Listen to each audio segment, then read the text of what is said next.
pinakamalungkot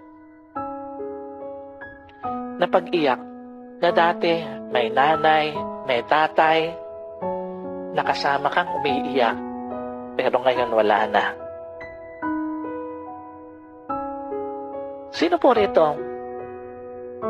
Ngayon niya nare-realize, ang lungkot palang umuwi nang wala ang nanay, ang tatay sa bahay.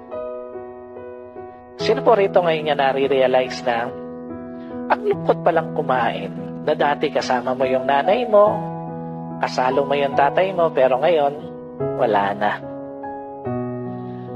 At sino po rito ngayon niya nare-realize, ang hirap pala ng walang magulang, lalo na pagka may dinadala ka sa pamilya mo.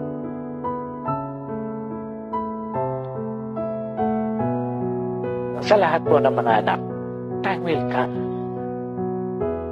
Uuwi ka, wala na magulang mo. Kakain ka, hindi mo na sila kasalo. At iiyak ka, wala ka nang maiyakan na nanay o tatay.